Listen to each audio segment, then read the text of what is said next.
agradecimento especial à nossa palestrante Lídia Maria Lobato e ao nosso geólogo ali que vai dar a palestra magna do nosso evento, o Dr. Chuck Torman, geólogo do USGS, pedindo ali para não entregar, mas muito obrigado, Chuck, pela presença, obrigado também, Lídia. Inclusive os dois são peças fundamentais nesse evento. Somos muito gratos a vocês dois, de verdade. Bom, o tema da Semana de Geologia desse ano rememora o cinquentenário da entrega do relatório de John Doerr em 1969, né? E o nosso tema é Geologia do Contato Ferrífero, Contribuições, Impactos e Desafios, cinquentenário do mapeamento USGS da NPM. Durante o evento nós temos 8 minicursos, 21 palestras, já ultrapassamos 1.800 inscritos distribuídos em toda essa programação, além do trabalho de campo também que nós temos. Tivemos uma atividade social em uma escola pública de Santa Luzia, e é um evento organizado pelo Centro Acadêmico de Geologia da UFMG e pela Minas Júnior, que é uma empresa júnior composta por alunos da Geologia e da Engenharia de Minas. E sem os nossos patrocinadores esse evento não seria possível. Então, externamos nosso agradecimento à BNA Mine Solutions e à DataMine por serem nossos patrocinadores sobre cota diamante. Em cota ouro temos a Amarelo Gold e o Jazida e a Anglo Gold Achante. Em cota prata temos a Sociedade Brasileira de Geologia e em cota bronze o Singel. Além disso, todas essas instituições nos apoiam: o Serviço Geológico Brasileiro, o CPRM, né? O Serviço Geológico Norte-Americano, o USGS, o CPMPC, que é o Centro de Pesquisa do Professor Manuel Teixeira da Costa, CDTN, Instituto de Geociências, o UFMG SEG Student Chapter, a HB Minerais e a ABM Geo. Externamos os nossos mais profundos agradecimentos. Bom, vamos ao que cereja do bolo, que são as nossas palestras, né? Então, já está compondo a mesa aqui a professora Lídia Maria Lobato. Ela é formada na UFRJ, PhD no Canadá, atuou 10 anos na Nuclebras e juntou-se depois ao UFMG, onde hoje é professora titular. Ensina, pesquisa e orienta na geologia econômica, especialmente em ouro, ferro, manganês e OCG, com apoio de agências e empresas. Atuou na coordenação de projetos com CNPq, FAPEMIG, ADIMB, Vale e hoje com Anglo Gold e empresas do exterior. Pesquisadora 1C do CNPq, editora associada da World Geology Reviews, vai ministrar a palestra intitulada Sistemas Auríferos na Província Mineral Quadrilátero Ferrífero, Revisão e Exemplos. Professora, por gentileza.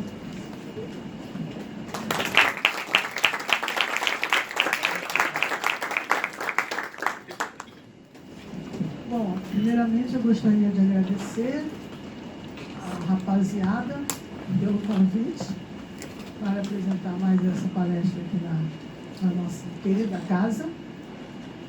Especialmente eu queria homenagear o Jefferson e demais colegas que tanto vêm trabalhando, né, em prol dessa semana que está dando tantos frutos muito bons. Então, a todos vocês, meus parabéns pela iniciativa de mais uma semana de geologia, que ao longo dos anos vem só se fortificando e tornando-se um referencial aqui para a escola. Muito obrigada pelo convite. Okay? E parabéns mais uma vez. Entre os alunos que estão aqui na plateia, quem ainda não fez geologia econômica? Número significativo. Ok. Nessa palestra, então, eu vou tentar fazer uma pequena viagem, né, pelos sistemas minerais auríferos da região do quadrilátero ferrífero, em diferentes tipos de rochas de diferentes idades. Tá? Como eu imaginava que na plateia nós teríamos estudantes que nem geologia econômica ainda teriam feito, eu resolvi que vou fazer uma parte, infelizmente perdi a palestra do professor Rosier, mas como professores a gente acaba sendo professor sempre, né? Fazendo uma parte, então, de revisão desses conhecimentos antes de falar das jazidas em si, tá? Ok? E a introdução foi o seguinte. Bom, primeiro esse mapa. Esse mapa, né, nos mostra como que essa região ela é beneficiada, né, por ocorrências minerais. A gente vive, então, numa região muito fértil, digamos assim, e relativamente até pequena. Então, nós somos muito, né, bombados aqui em depósitos minerais, tá? Nós estamos aí na região sudeste do chamado Craton São Francisco, cujos limites, né, são aí muito questionados. O professor Rosé acabou de dizer, não, vai mais para lá, vai mais para cá, em função das idades neoproterozoicas. Mas o importante é que nós temos muitas ocorrências auríferas de várias idades. Quando a gente olha para essa figura aqui, essa figura ela representa a produção mundial de ouro, representando aqui os anos de 2010, 2015, 17 e 18. A posição do Brasil está aqui, tá? E ela vem se mantendo, mais ou menos, né? Como 1, 2, 3, 4, 5, 6, 7, 8, 9, 10. No 10º lugar já há vários anos. É muito difícil calcular a produção do Brasil e os recursos que nós temos, porque muito da nossa produção ainda vem de garimpo, tá? A realidade brasileira, eu não coloquei esse diagrama aí, mas eu tenho um diagrama da década de 90 que mostra que somente a partir de meados da década de 80 que a situação começou a reverter, ou seja, até meados da década de 80, a produção brasileira de ouro era dominada por produção garimpeira. A partir desse meado de 80, nós começamos então a crescer na produção formal, né, por empresas de mineração. Em 2016, eu e o colega Marco Aurélio da Costa fizemos um trabalho de catalogar, tá?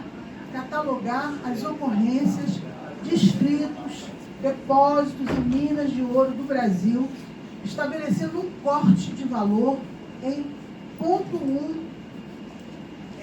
milhões de toneladas. Isso aí significa qualquer coisa na faixa de 3 toneladas de ouro contínuo, tá? Muito difícil esse trabalho, tá?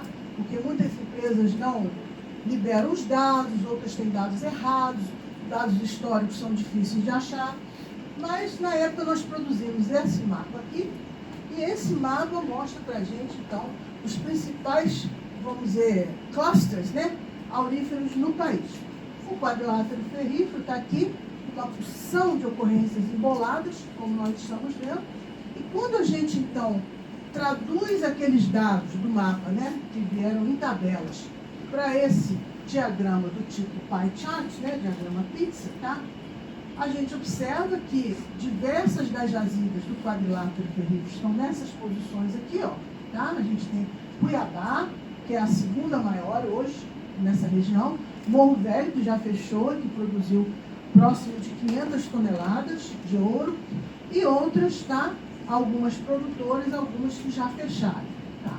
Obviamente, né, o que chamou a atenção, é muito interessante, essas jazidas, né, elas são jazidas que a gente chama de gold only, ou seja, aonde o metal ouro é o carro-chefe e pronto. Tem outros metais associados, mas eles não são metais produzidos conjuntamente, tá?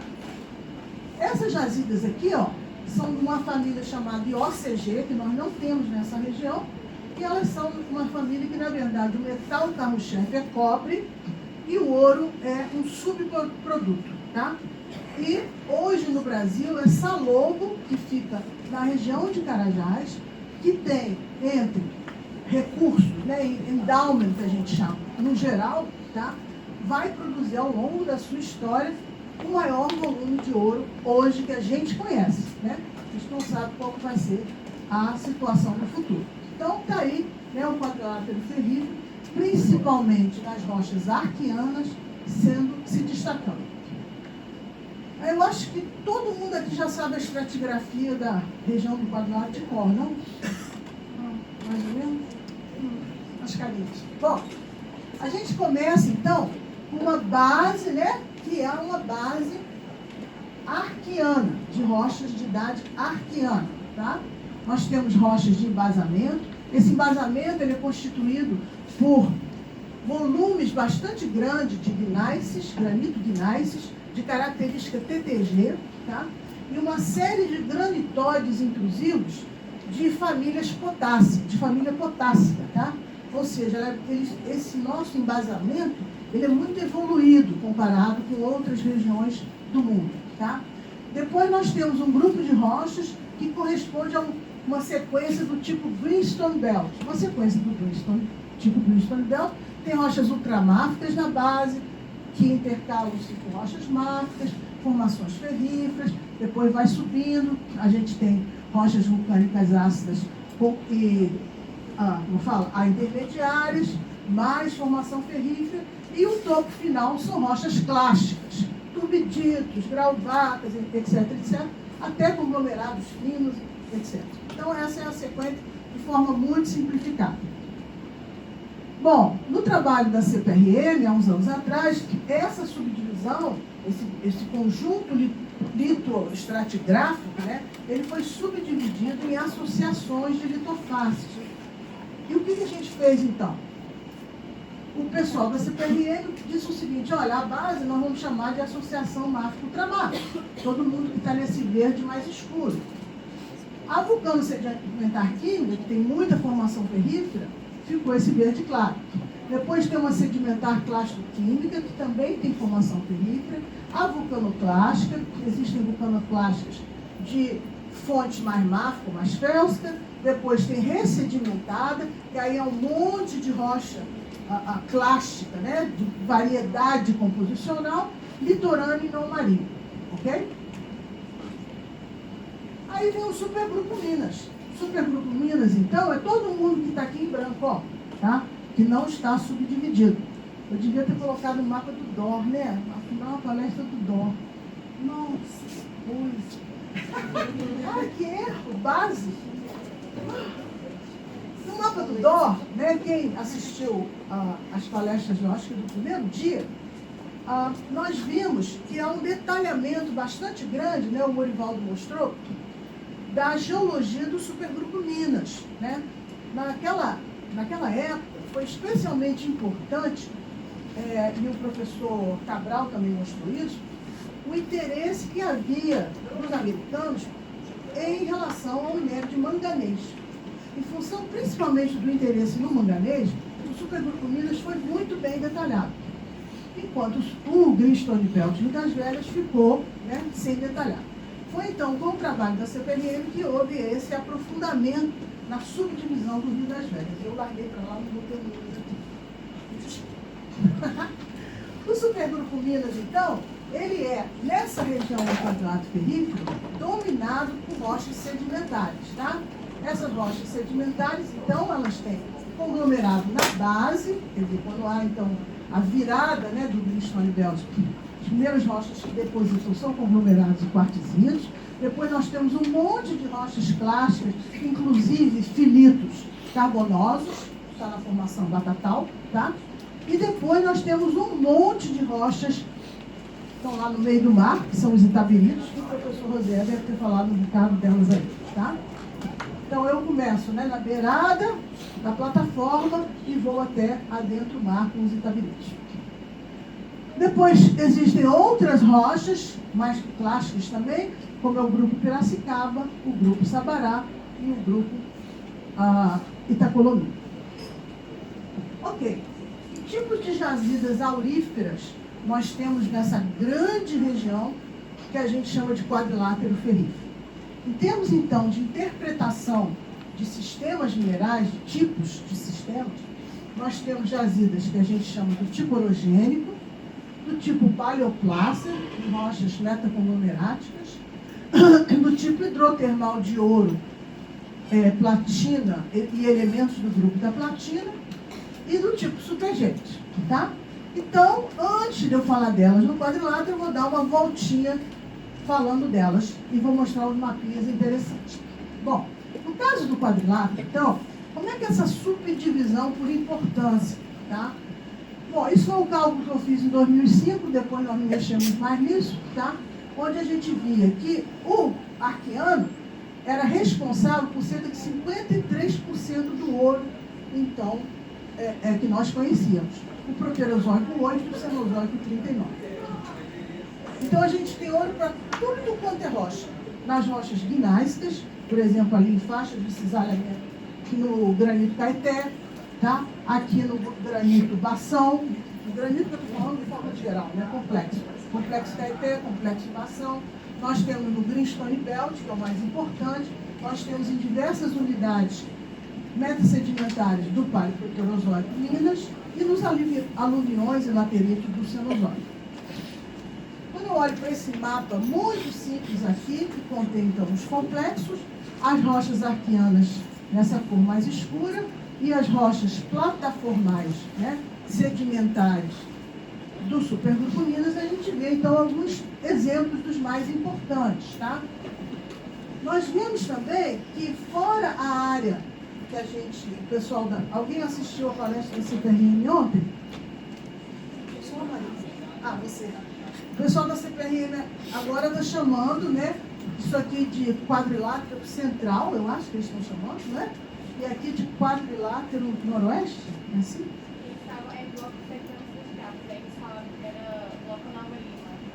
Bloco Nova Lima, enfim. Mas enfim, tudo bem. Então a gente está vendo que nesse braço noroeste, né, indo para a região do Pitangui, nós também temos jazidas auríferas em rochas arqueanas, mas eu não vou falar delas, eu vou me restringir a essa parte central. E aqui então eu estou listando, né, que é no Greenstone Belt que a gente tem as jazidas do tipo orogênicas. Nas rochas de Minas nós temos do tipo orogênica, nós temos inconglomerados e nós temos as jazidas que tem ouro com paládio. Essa aqui é uma figura muito legal do professor Ladeira, tá? Na década de 90, mas ele começou a trabalhar com isso muito antes disso, né? Tá? E que ele mostra, né, a distribuição de diversas jazidas nas mais diferentes unidades do Minas e do Rio das Velhas, com a orientação, né, mostrando o alinhamento dessas jazidas, né, em diversos, vamos dizer assim, lineamentos regionais. Tá? Então a gente vê, né, um bololô aqui, perto da cidade de Nova Lima, um outro aqui na cidade, perto de Sabará, outros aqui, ó, bem alinhados. O que a gente vê, né, o Orivaldo mostrou bem na segunda-feira, é que essa orientação noroeste-sudeste é uma orientação classicamente de idade arqueana, tá? Enquanto essa orientação que faz assim, essa voltinha, ela é paralela ao Supergrupo Minas. Então, muitas das jazidas arqueanas que são orientadas nessa direção, fizeram uma voltinha durante o Paleoproterozoico, causando, inclusive, uma mudança para o seu lateiro. Estava aqui mostrando a sua figura. Obrigado. Você chegou na hora certa. Dando essa voltinha, então, nessa direção, ficando paralelizado, então, aos sinclinais de idade Paleoproterozoica. Aqui mais uma, né, mostrando, tá, esse monte de ocorrência. E aqui já é uma figura gerada pelo Marco Aurélio, tá, mais recentemente. É a mesma coisa, mas a quantidade de pontinho é imensa, né? Muito, muito grande. A gente vê ocorrências, inclusive, aqui, ó, no complexo Bação, as ocorrências do complexo Caeté, como eu tinha mencionado.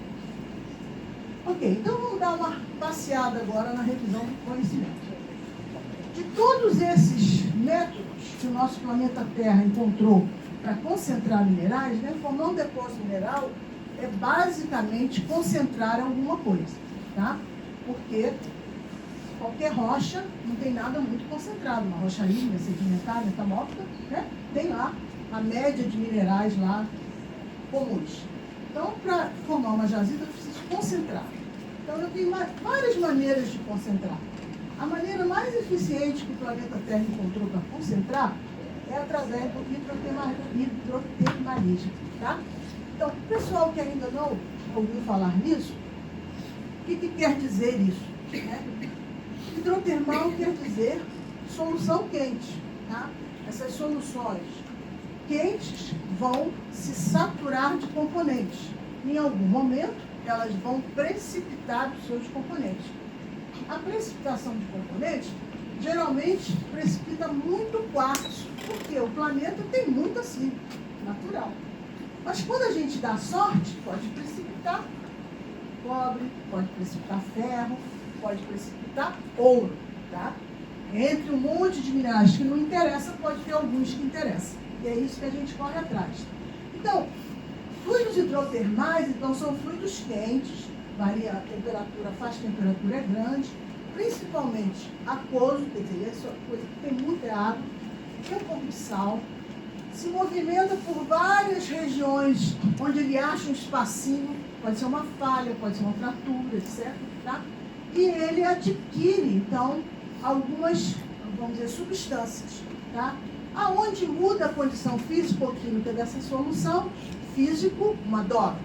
Químico, ficou mais salino, ou sei lá o quê, mudou o pH, qualquer coisa. Ele precipita, tá?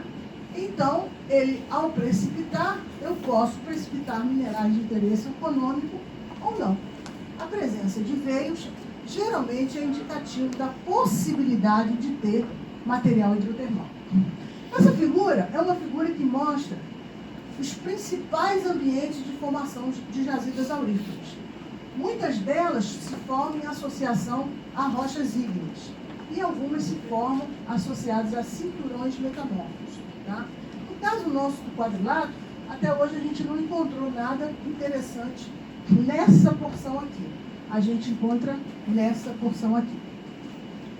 Se nós olharmos então para esse cartoon muito bonitinho, a gente vê que um conjunto então geotectônico, no olhar moderno, ao se fechar, vai produzir um cinturão metamórfico. Esse cinturão metamórfico, ao se fechar, produz falhas, produz dobras e é desidratado. O conjunto rochoso é desidratado. Ao ser desidratado, ele pode produzir fluidos metamórficos. Esses fluidos metamórficos são mais leves que rocha, eles sobem e podem, teoricamente, mineralizar as rochas. Tá? É mais ou menos a mesma coisa, a mesma ideia. Aqui seria vamos dizer, um detalhe daquela região de fechamento, aquele fechamento, então, numa área de arco, né? Produzindo, então, os famosos veios, como eu falei para vocês. Bom, essas jazidas, então, que a gente chama de ourologênio, aonde o ouro é o metal principal, tá? Geralmente elas ocorrem sem uma relação muito clara com o magmatismo. Isso não chega na jazida, tem ali uma rocha ígnea, né? Então, fica difícil a gente dizer que elas são rocha magmática associada. Vamos começar, tá? A gente também não tem muito claro qual é a fonte do ouro nessa jazida. Eu, o professor e o Dr. Tchak estavam discutindo outro dia sobre esse assunto. Os dados que a gente obtém na literatura, dados de isótopos e outros, sugerem que o fluido dominante é de origem metamórfica. Tá? Essas áreas de ourologênio, elas estão sempre associadas a grandes falhas. Nós vimos nos mapas ali do professor Ladeira, grandes lineamentos, né, regionais estão associados ao posicionamento dessas jazidas. Outra coisa que é interessante é que, apesar da grande variação de muitas jazidas, né, elas têm feições geoquímicas e de alteração hidrotermal muito semelhantes. Outra coisa que é interessante é que as jazidas maior produtoras no mundo, tá, em geral, se formam na face xisto verde. Nós vimos que essas jazidas se formam em cinturões metamórficos, né? Que, teoricamente, então, o fluido metamórfico sobe e em algum momento ele se assenta. Ele vem com muita pressão e em algum momento a pressão diminui e ele se assenta. Aonde ele se assenta? Geralmente, exatamente nessa faixa do xisto verde. Então, ele produz uma mineralogia de xisto verde, metamórfica, e que é depois alterada, hidrotermal metamórfica, formando minerais hidrotermais, que vão ser os minerais associados ao ouro, ao minério. E é sempre melhor quando a face é xisto verde. Então, os fluidos hidrotermais, eles contêm o quê? Contém água, porque sempre contém água, eles têm baixa salinidade, eles têm enxofre, eles têm CO2, têm CH4, tá? E esse enxofre é muito legal, porque esse enxofre, ele transporta o ouro. Ok, muito bem. Então, só para mostrar aqui uma ideia que foi objeto de muita discussão ao longo dos anos, do pessoal da Austrália, que falou, beleza, então é cinturão metamórfico, então em teoria eu posso formar jazida orogênica em todo, ao longo de todo o cinturão. Não é bem assim não, essas jazidas, elas não conseguem formar lá em cima, tá? E não conseguem formar na zona granulito. Por quê? Porque na zona granulito as rochas estão começando a fundir e os fluidos hidrotermais ali, eles começam a participar da fusão, tá? Então, realmente parece que o nosso espectro de formação de jazida é mais ou menos restrito, mas é bastante grande. São jazidas, né, constituídas por muitos veios, tá? Aqui mostrando veio para todo lado. Bom, uma outra família que aqui na região do Quadrilátero a gente encontra é a família das jazidas do tipo paleopláceas. Paleo antigo, plácea é o que? Rocha de transporte, né? Tipo transporte por acumulação de rio, de praia, etc. Tá? Esse tipo de jazida, ela não forma jazidas de gold only, porque elas podem produzir ouro e urânio, tá?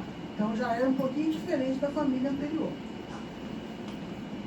O principal local no mundo que existe... aqui é uma fotografia muito linda, só para vocês verem, mostrando então seixos de quartzo, uma matriz de pirita, onde na matriz de pirita a gente vê inclusive grãos bem arredondados de pirita, outros nem tanto, tá?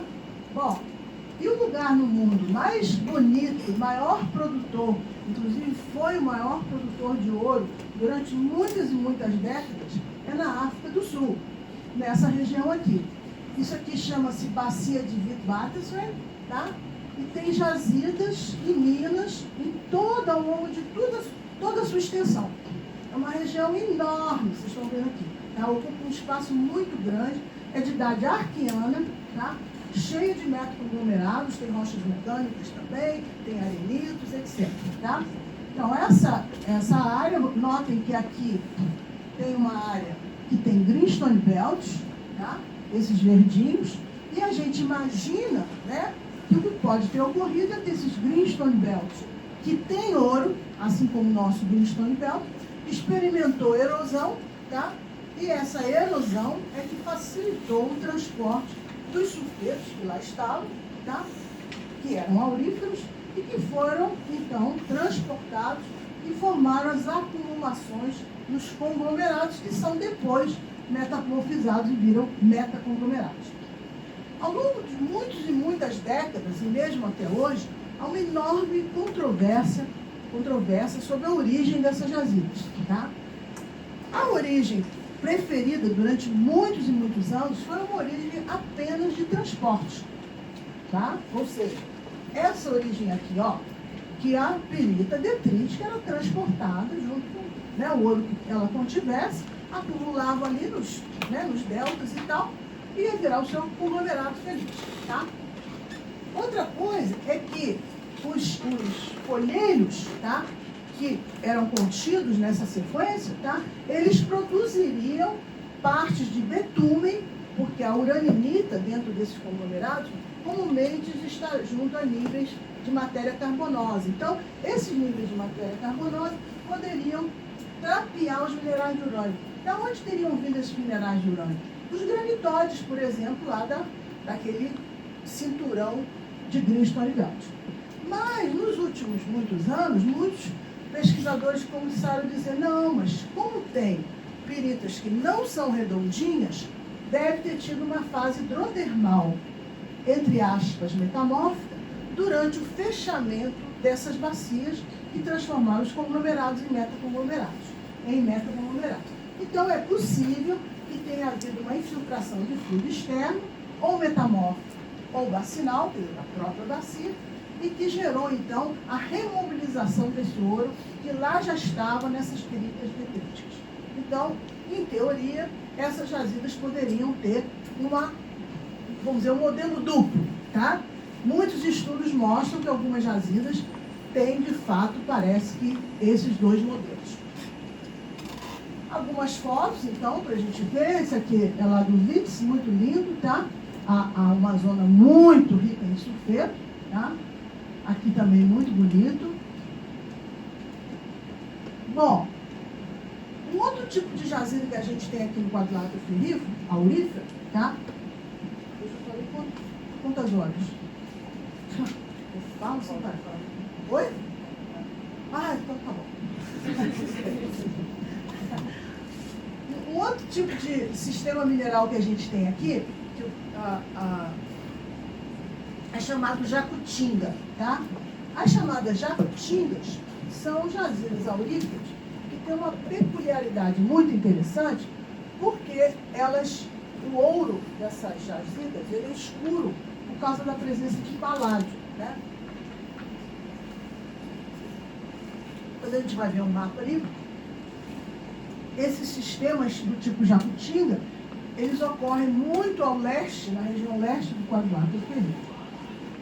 Existem alguns autores que eu estou utilizando, começaram a tentar classificar as jazidas de ouro que têm associação com elementos do grupo da platina e paládio sozinha, e alguns têm níquel, cobre, PGE, e muitos deles têm urânio, tá? Por exemplo, Serra Pelada tem urânio, tá? Então, esses dois autores, vocês vão ver, o Ekstrand e um outro autor mais na frente, que eu vou mostrar, fazem dois trabalhos muito interessantes. Não estou dizendo que eles estão certos ou errados, tá? Mas há pelo menos uma tentativa de classificar esses sistemas minerais hidrotermais contendo esses elementos, tá? Então, esse é o mapa do Ekstrand, que ele botou, então, mostrando as idades e mostrando aquilo que é verdadeiramente magmático, que é sedimentar, que é hidrotermal, e os lateríticos, tá? E aí, ele fez essa tentativa de classificação, não vou entrar em grande detalhe, mas ele disse, alguns são em veios polimetálicos, outros são em sulfeto em remobilização, outros são ao longo de discordância, esses especialmente tem urânio, outros são em rochas clásticas, que ele, o autor, diz que é o Serra Pelada, por exemplo, seria um exemplo. Outros são em formação ferrífera, e que o jacutinga seria um exemplo, tá? Tem alguns exemplos nos Estados Unidos que são porfiríticos, jazidas porfiríticas de cobre, e que têm essa associação estranha, e outros que são do tipo culpa-chifre. Culpa-chifre são depósitos de cobre em rochas sedimentares, que tem muito na Europa, tá? E que tem alguns exemplos que contêm paládio, urânio, etc. Tá? E que ele considera, quer dizer, ele com um pouco sobre a Serra Pelada, considera que a Serra Pelada poderia estar nessa classe. Tá? Ou seja, nós ainda estamos andando, né, sem entender tudo direitinho. Esse mesmo autor, então, para o caso específico da jacutinga, ele diz, olha, para formar jacutinga, então, eu tenho que ter fluidos terrestres, bacinais, oxidados, porque a jacutinga tem magnetismo, tem hematite, né?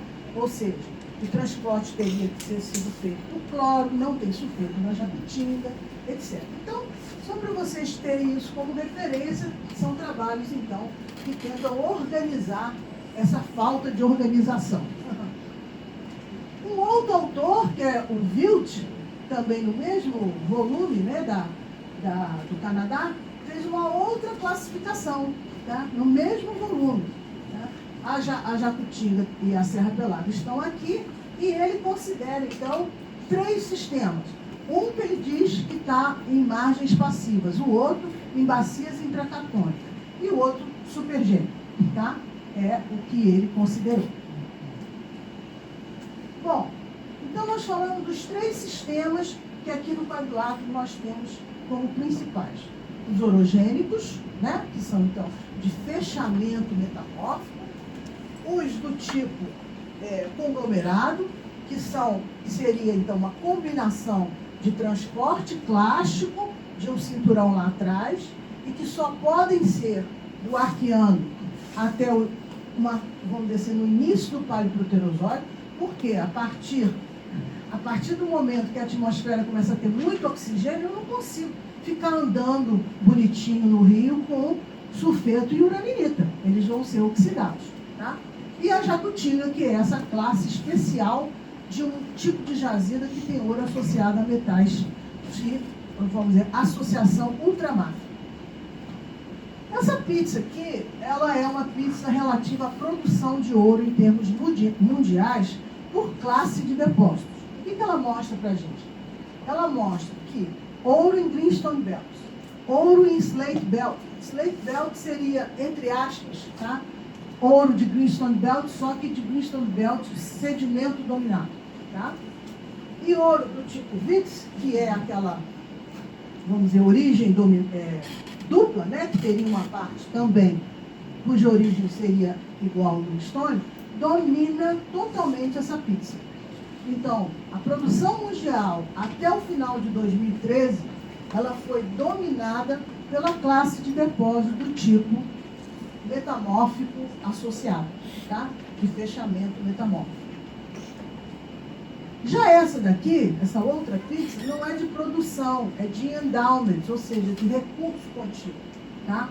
A mesma coisa, é relativo também a 2013 e ela mostra que até aquela época, o que nós tínhamos de conhecimento é que 41% do que nós conhecíamos estava relacionado a jazidas do tipo orogêneo, tá?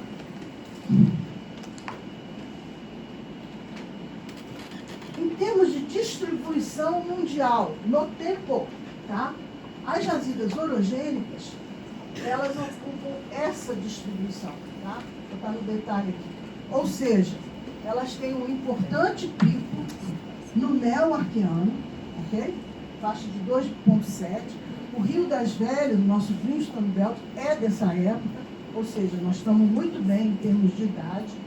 Tá? Tem Greenstone Belt dessa época no Canadá, na Austrália. Tá? Depois tem um outro pico na faixa que nós chamamos de Riaciano, Transamazônico, etc. Tá? Que seria, no nosso caso, por exemplo, a mina da Passagem de Mariana. Tá? E nós temos jazidas também no Neoproterozoico. Aqui nós não temos, mas nós temos, por exemplo, Morro do Ouro, que é uma mina enorme no Brasil, que é da cidade, e outros picos, então, no Fanerozoico. Ok, então agora nós finalmente vamos entrar nos nossos exemplos. Tá? Bem na hora do vídeo. Bom, nós vamos falar dos exemplos levando em consideração a distribuição no tempo, arqueano, proterozoico e cenozoico. Eu tentei fazer um levantamento rapidinho para essa palestra de tudo que já foi produzido. Muito difícil de se obter. Mas considera-se que entre arqueano e proterozoico, a produção, entre aspas, mais oficial que a gente teria, seria qualquer coisa na faixa de 868, eu esqueci de botar aqui, foi o último slide que eu arrumei, porque eu tive que caçar uns amigos para pegar esses números, desculpa. Toneladas de ouro, esse valor é ouro, tá? Enquanto que, se nós levarmos em consideração os depósitos secundários, tá? A 552,5, somando 1.420 toneladas de ouro, ok? Então, vamos dar uma olhada nessas jazidas como um todo. Nós vamos começar pelo arqueano, então, né? Greenstone Belt. Então, no arqueano, a gente tem, então, jazidas maiores e subordinadas.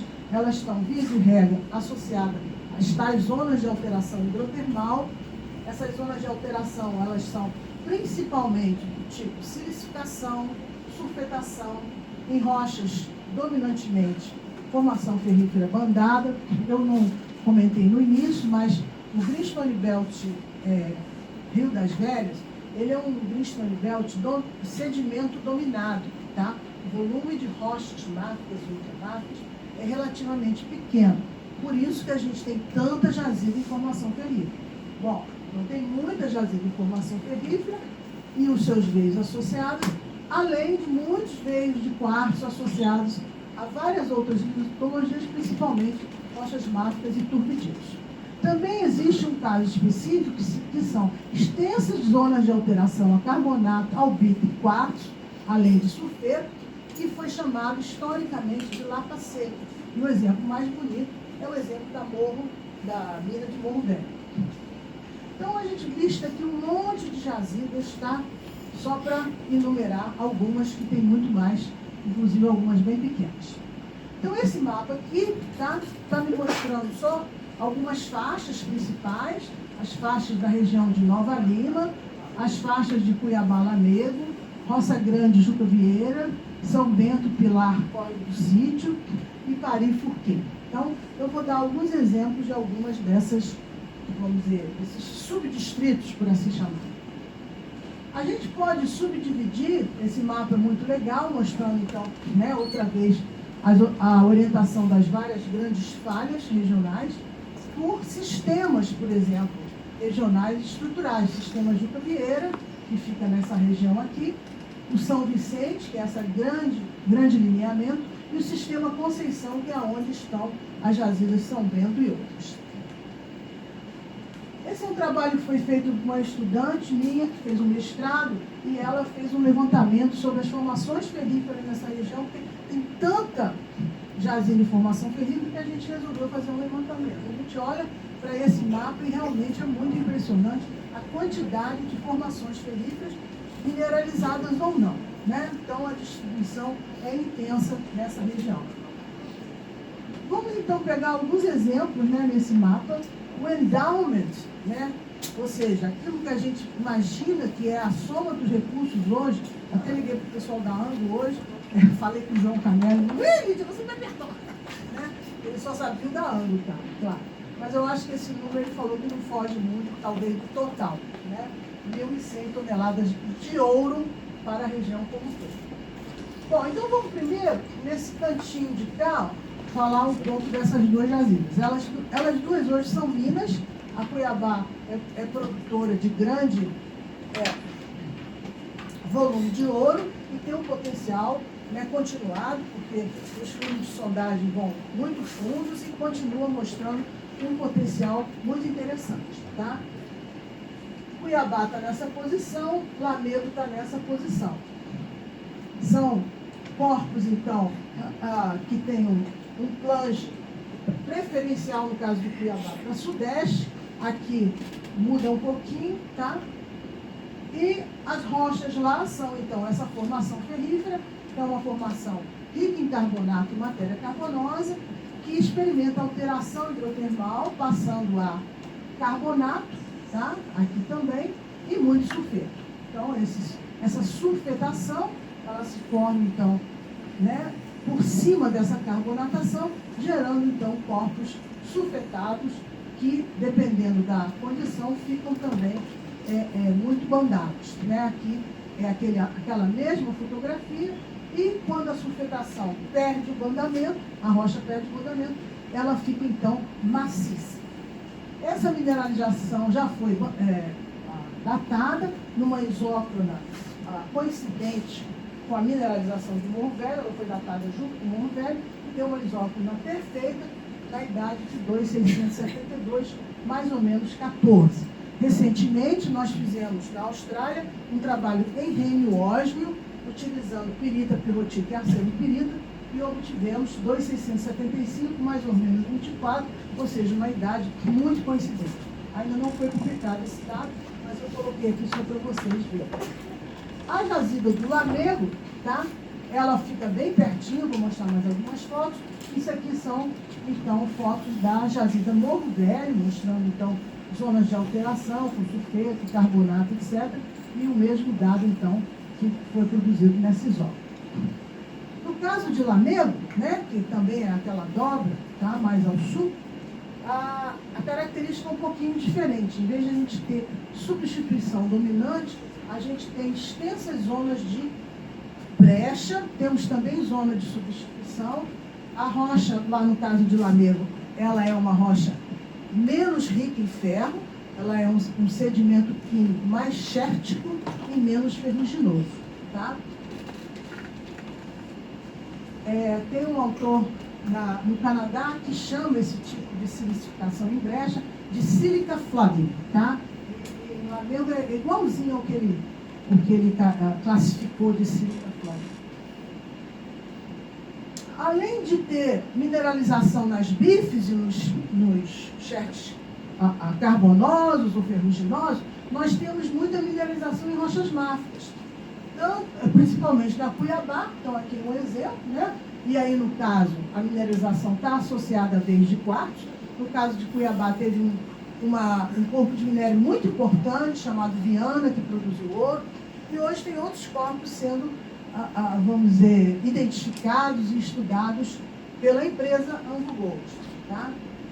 Então, aqui é o exemplo, por exemplo, numa zona onde a rocha dominante é um andesito, tá? Um meta-andesito, e que ele vai, então, passando por alteração hidrotermal até gerar veios de quartzo muito bonito. São dois tipos de quartzo, um quartzo do tipo fumê e um quartzo do tipo branco. A gente fez um estudo extenso de inclusões fluídas nesses veios. Tá? Eles produzem dados, né, de enxofre, etc., indicando um fluido metamórfico também. E essa mineralização, então, ela está sendo avaliada como possivelmente até econômica. Tem uma outra mineralização perto aqui de Caeté, chamada de Juca Vieira, que já não está mais em operação há muitos anos, que também tem minério em rocha máfica. Tá? Ela forma uma zona de cisalhamento extensa, com zonas de alteração a clorita, carbonato, sericida e zonas de sulfeto. Né? E aqui algumas fotos mostrando, então, um detalhe dessas zonas alteradas com seus veios de quartzo. Nessas rochas máficas, tá? O ouro, ele é, via de regra, livre. Tem pouco sulfeto nessas rochas. Tá? A sulfetação é, vamos dizer, mais discreta. Enquanto que nas formações ferríferas a sulfetação é muito forte. Bom, nessa região aqui chamada de lineamento córnico-cítico, tá? A gente tem diversas jazidas, agora são um conjunto de sequências turbidíticas, ou seja, nós fomos de formação ferrífera para rocha máfica, agora a gente está dando exemplo de rochas do tipo turbidíticas. E todas essas que eu falei até agora, a paragênese mineral metamórfica, ou seja, antes da alteração, é da face xisto verde branca, ok? Então, essa jazida, ela é muito legal, isso aqui é uma figura já antiga, mas não tem problema não, só para mostrar então para vocês os corpos bem alinhados, né, ok? Com alteração hidrotermal e pouco, em alguns lugares, pouca sulfetação, tá? A sulfetação era bastante forte nesse corpo e não é tão forte em outros corpos. Então, esse turbidito, né, localmente ele pode ter bastante arsenopirita, ele pode ter também um mineral chamado bertierita, que é um mineral de antimônio, ok? E ouro líquido. A alteração hidrotermal é bem diferente na BIF do que a gente vê na BIF, porque, obviamente, essas rochas não têm um contraste tão bonito quanto a BIF, né? Mas elas vão ficando mais claras, porque essa sequência turbidítica é argila e areia, e na argila tem matéria carbonosa, e ela vai clareando, tá?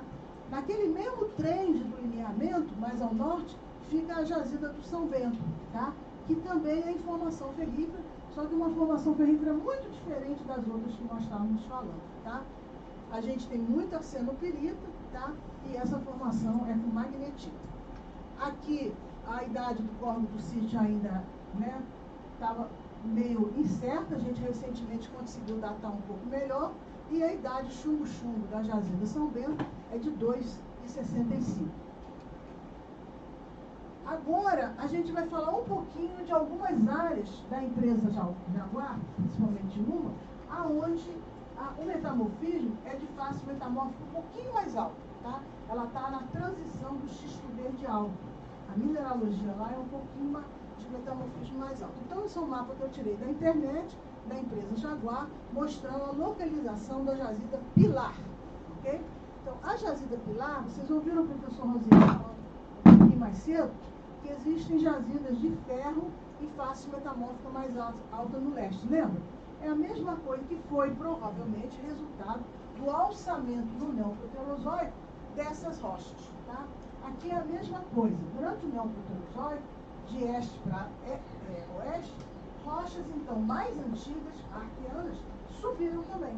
Então, jazidas orogênicas arqueanas foram trazidas, né, de faces metamórficas mais altas para cima. Então, pilar, tá? Já tem, por exemplo, biotita, tá? Então já tem alguns minerais de temperatura um pouquinho mais alta, tá?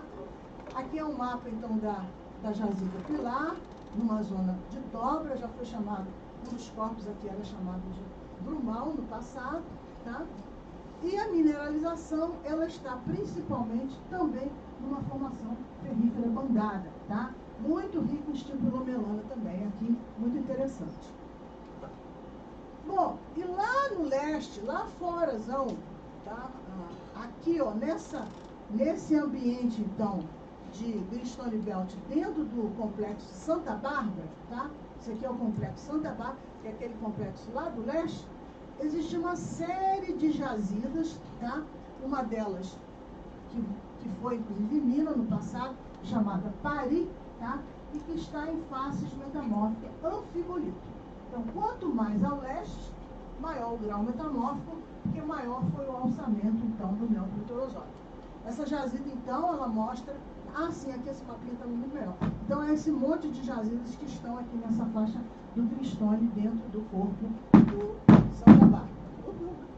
Então, na jazida Pari, nós temos, então, muita granada, a gente tem muita anfibólios, né?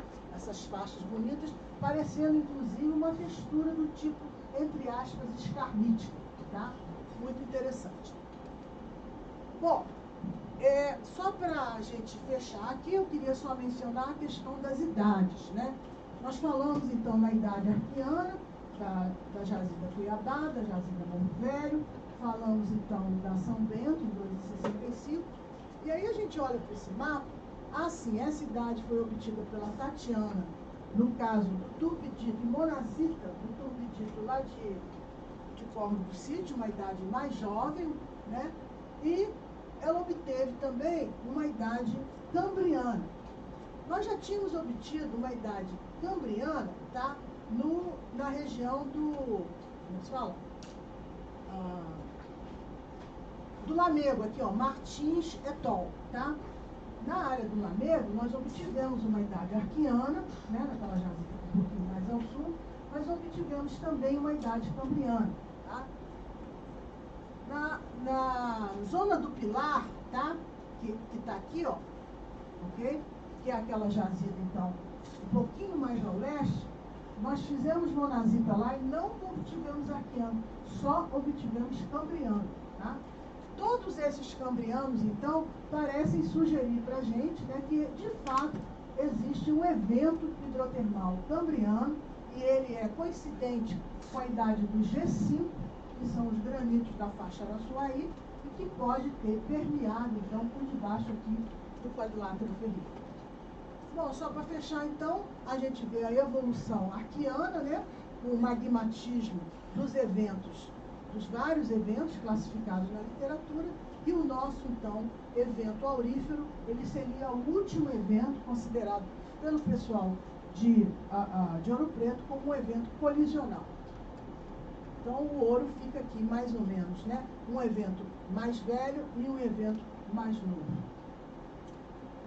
Bom, para terminar, a gente tem mais duas coisas para falar: os paleofuturozoides e os cenozoides. As unidades paleofuturozoides têm 3 tipos: conglomerados, os hidrotermais ouro PGE e os orogênicos louro gold. Então, estão aqui, ó, distribuídos os vários tipos em vários locais, tá? Um monte deles. Vamos dar alguns exemplos. Nós vamos começar, então, pelos metaconglomerados, tá? Os metaconglomerados formam, então, concentrações auríferas relativamente pequenas em cada jazida, né? Porque você imagina, é uma bacia, né? Tá? E não deu, nenhuma delas é grande, vamos dizer, tem grande volume, tá? São metaortoconglomerados, clastos suportados, tá? Com matriz de quartzo silicita, muito parecido com aqueles da África do Sul, tá? E os trabalhos que foram feitos até hoje, por exemplo, pelo Pires, né, lá uma tese de doutorado da Unicamp, sugerem que ele é do tipo também paleoplasto modificado por hidrotermalismo. Tá? Então aqui são algumas fotos, okay, dessas ocorrências aqui na região do quadrilátero. Aqui uma muito bonita também, na formação moeda. Aqui esse sinclinal aqui, na pontinha dela, do sinclinal chamado ouro fino, tá? Realmente muito lindo. Aqui outra vez só mostrando a posição, então, no caso aqui do ouro fino, né? Ok, agora o Jacutinga, esse mapinha da nossa colega que está ali, né? Essa é uma rocha muito estranha, tá? Quer dizer, não é uma rocha, sei lá como que eu chamo, é uma rocha, né? Tá? O Russack, em 1906, definiu esse material como depósitos que formam núcleos ou faixas no Itabirito Cauê, né? Que é do Paleoproterozoico, sempre estreitos, com alto teor de ouro, não tem sulfeto, tá?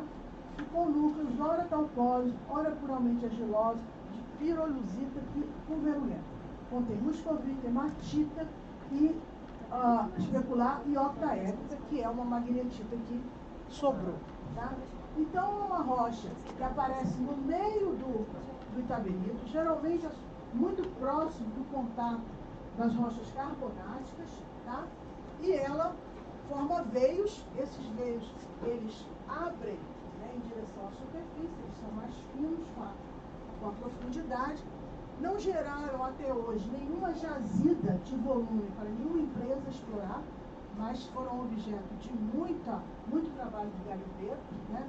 Inclusive a empresa Vale produziu durante muitos anos, retirou, né, como subproduto durante muitos anos o ouro, e a um certo momento desistiu, porque dava tanta confusão com o garimpeiro, tentando entrar lá nos buracos da Vale, eles pararam até de produzir, uma chateação.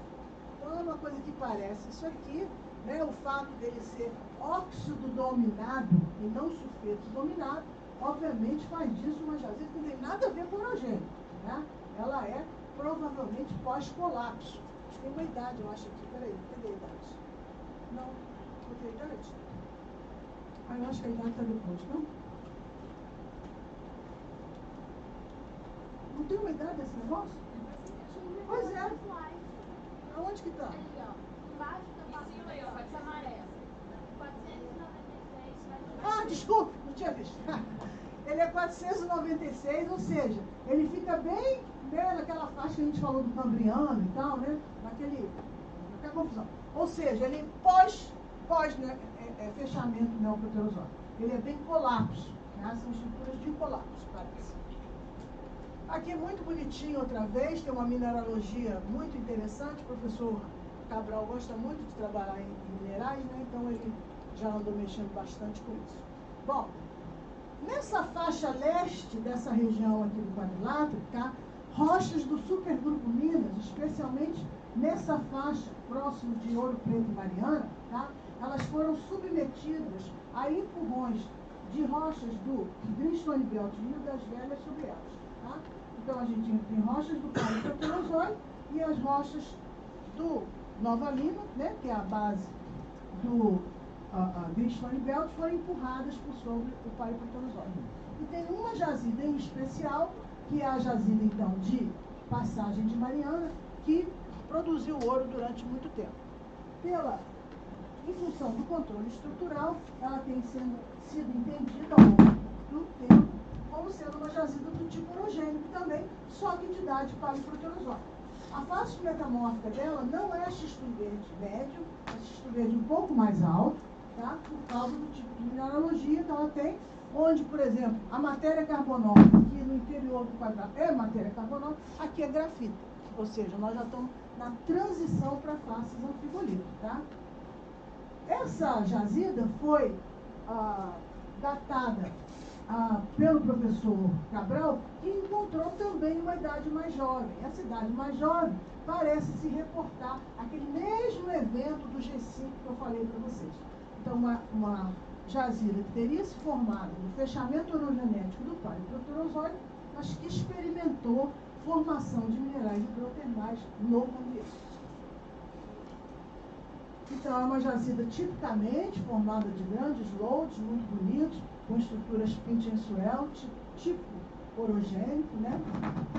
E ela é formada, então, exatamente no contato do arqueano com o aparelho proterozoico, especialmente os itabirites, tá? As formações que eu vi.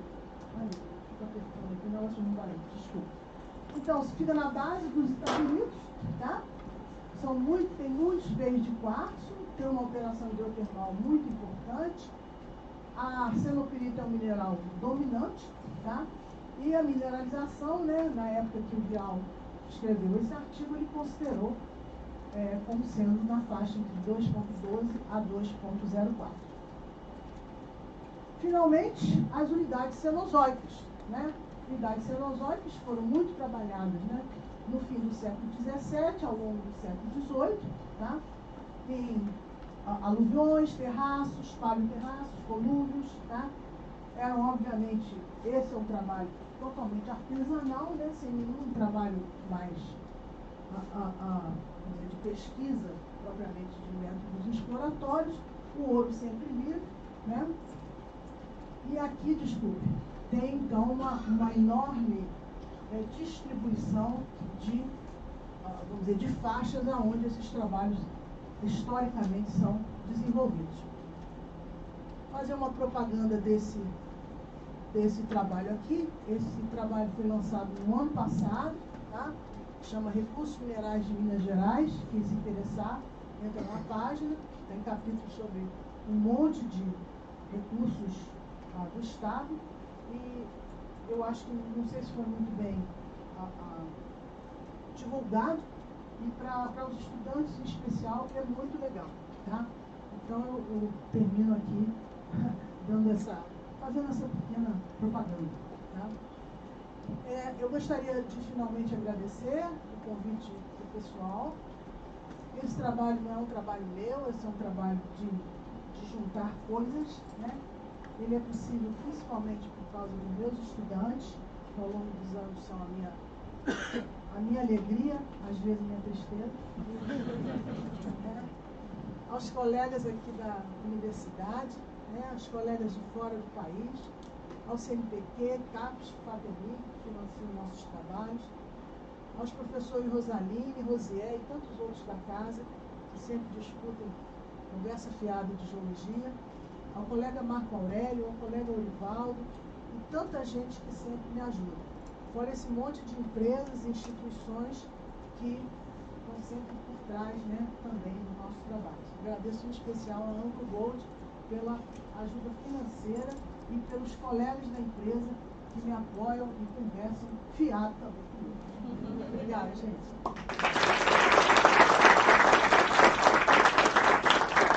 Muito obrigado, professora Lídia, pela palestra. Bom, quebrando um pouquinho o protocolo que a gente criou, eu gostaria só de ressaltar que a Lídia foi peça fundamental na execução da Semana da Geologia. Fiquei várias ligações dentro dela de noite, de dia, de tarde, mensagem no WhatsApp, e-mail, e assim, teve sempre muito solícita. E em nome de toda a organização da Semana da Geologia, a gente gostaria de te agradecer porque o seu apoio foi fundamental para a ocorrência desse evento. Então, muito grato. Palmas para a Lídia.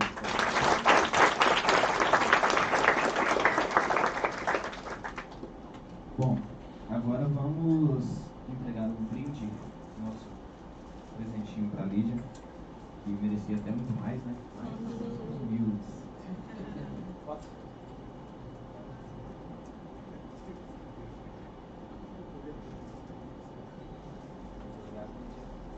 Agora a gente vai fazer um sorteio também para... desculpa, gente. Desculpa, quebrei o protocolo, fiquei louco. É mesmo. A Lídia chamou minha atenção para uma coisa que eu não abri tempo para pergunta. Alguém quer perguntar alguma coisa? Não tem que perguntar, não. Matheus Oliveira.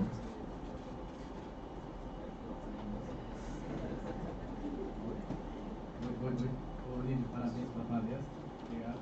Você comentou sobre as sinalizações ali de Paris, se não me engano, né? E a Pilar, cidades bem recentes assim. Você comentou também que estaria possivelmente relacionado aos granitos de Jacinto, né?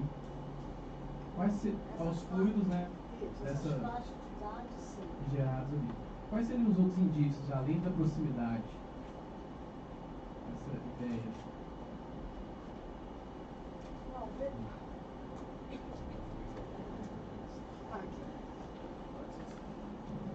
então, posso voltar lá? Tá.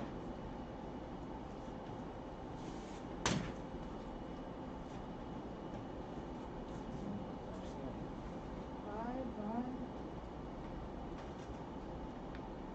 Não, pode descer.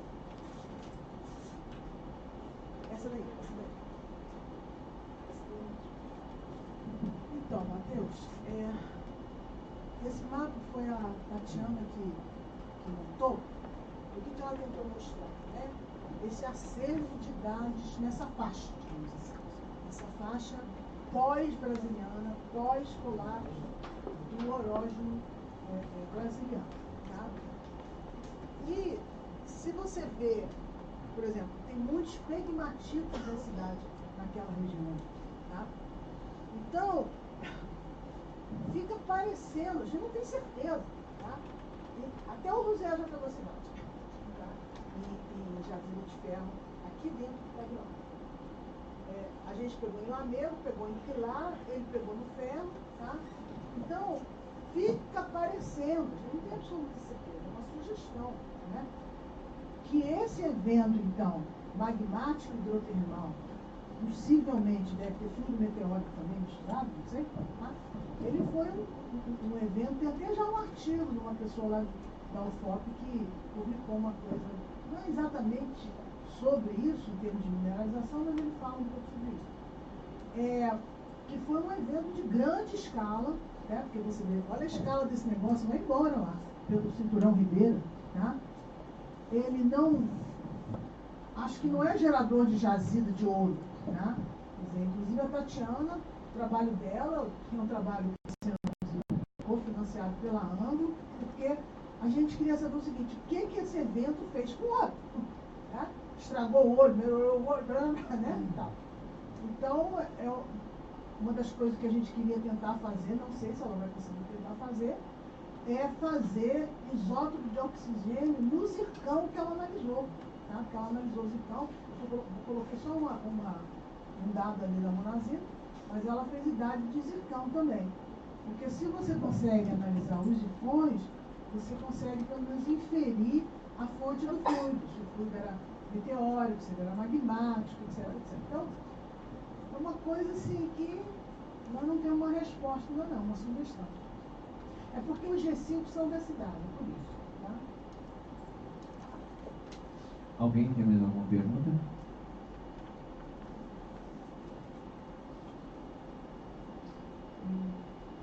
Oi, minha pergunta não é tão bem formulada quanto é só, mas é porque eu não sei perguntar para inglês. Para com isso, mesmo. Qualquer pergunta vindo de aluno é bom. É porque lá no início estava falando daquela parte do hidrotermal, você foi explicar o que era hidrotermalismo. Certo. Aí, em algum momento você falou assim que tinha sulfeto, e aí, por exemplo, as piritas elas poderiam ser arredondadas ou não. Certo. Aí eu fiquei muito confusa, porque assim, eu sei que, por exemplo, sabendo que a pirita é tudo, porque geralmente a gente pega aquelas boletinhas e tal, e quando a gente pega alguma rocha mais específica e tem só umas boletinhas, eu fiquei confusa do que é hidrotermal, qual pirita que é formada lá dentro, Tá. qualquer pirita. Então, se a pirita é muito redondinha, tá? Significa dizer que ela teve transporte. Veio rolando tipo rio abaixo, né? Igual o quartzo. Foi rolando também, foi, né, experimentando então a abrasão, tá? Ela desceu o rio abaixo numa época que não tinha oxigênio suficiente para oxidá-la, né? E ela foi embora, tá? Agora, a gente vê em lâmina delgada, tá? Que essa pirita arredondada, ela experimentou crescimento, tá? Em volta dela, formando cristais perfeitamente formados. Aí uma pessoa pode dizer, mas isso é metamorfismo. O problema de ser metamorfismo é que se você tem um cristal novo sobrecrescendo um cristal redondo velho, você tem que ter uma nova fonte de enxofre. Você tem que ter uma fonte de enxofre. Enxofre é um elemento volátil. Tá? Então, não dá para você ter um elemento volátil se você não tem fluido. Esse que é o problema, tá? Então, não daria para recristalizar apenas, você tá entendendo? Porque é um novo cristal. E eles já fizeram geoquímica nisso, dos cristais. Mostraram que eles têm uma química completamente diferente. Então, fica difícil explicar apenas com metamorfismo. Essa feição textural, entendeu? E geoquímica. Uma última pergunta. Dois Não precisa não. Oi, Lídia, Fala. do áudio. Obrigado pela palestra. E eu queria saber sua opinião sobre o contexto da tectônica cenozoica. Certo. Porque a tectônica cenozoica ela controla, mesmo que em pequeno volume, algumas mineralizações, por exemplo, de manganês. Que tem a teoria que existiam bacias, né, aqui, até mesmo aqui no quadrilátero, cenozoicas. E eu queria saber se existe, na sua opinião, algum controle estrutural dessa tectônica cenozoica sobre o ouro. Eu não saberia te responder. Não sei, eu sou ladeira. Infelizmente, não é minha praia. Amanhã, o Marco Aurélio vai dar uma palestra, tá? E, como ele é um fuçador, pergunta a ele. Talvez ele possa te ajudar. Obrigado. Ninguém pode falar mais nada, né? Tá. Não, pode falar. Não, é só Não tem tempo, mas não Não tem pode. tempo. Então vai, Eduardo. Professor. Certo. Eu também. Nossa. Olha, foi de sondagem feito em várias jacutinhas do Paraná do Rio, perfil detalhado, inclusive com jacutinho mais bastante, etc. Certo. Demonstra que quando acaba o jacutinho, o ouro desaparece. Só tem naquela parte. Quando acaba já contigo o quê? O ouro desaparece. Certo. Só tem na parte meteorológica. Isso. Então, Os veios são assim, Eduardo. você tem lugar que não tem veio. Só Não, os tem veios assim, o corpo. É. Esse corpo, chamado É, jacuti. os corpos sempre são afinos. Isso, eles afinam. É como se, desculpa, é como se eles fossem, sabe igual o corpo é epidermal? Em taça de champanhe? É como se eles fossem uma taça de champanhe. Eles vêm de baixo, como se embaixo fosse a base do cálice, e eles sobem, tá? Então eles têm um estilo totalmente extensional, embora eles sejam estruturalmente controlados. Mas aonde abre a cor é extensional, é de abertura. Na zona econômica. É A jacutinga só lá em tá cima. na região meteorizada. Justamente. Por que? Não sei. Não sei. Tem de ouro disseminado. E que depois concentrou tudo, né? Pode ser. Característica dolomítica. Aí Exatamente. compõe, É sempre junto porque com o valor. geralmente as areias foram muito ricas, elas acabavam rapidamente. Por isso que nenhuma empresa de mineração conseguiria sustentar, explorar um negócio desse. Como que você explora um negócio assim? Muito complicado. Me permite mais uma pergunta. Com Você tem um certeza. esclarecimento. Se teve tanto efeito hidrotermal relacionado ao brasiliano, por que os dolomitos da formação da arena não foram mineralizados? Estão intercalados com vários estabilitos, vários locais. Não só em passagem, no caso de pedra. Mineralizados de que Em forma? ouro. Em ouro ideal para depositar ouro. Rocha super reagente, os dolomitos. Mas de que forma? Não, através do hidrotermalismo, vocês estão aqui Cambriano. ligado ao brasiliano.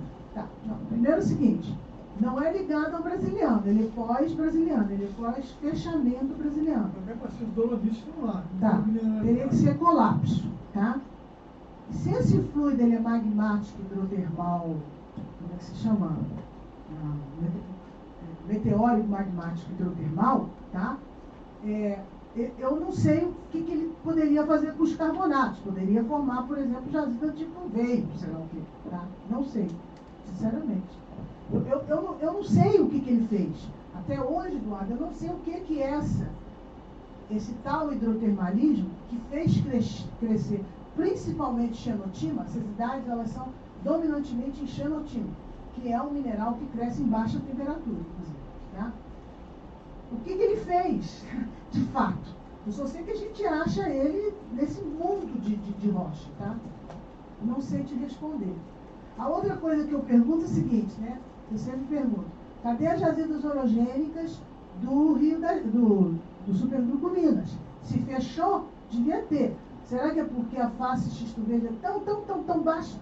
Também não sei responder. Eu vou morrer sem saber.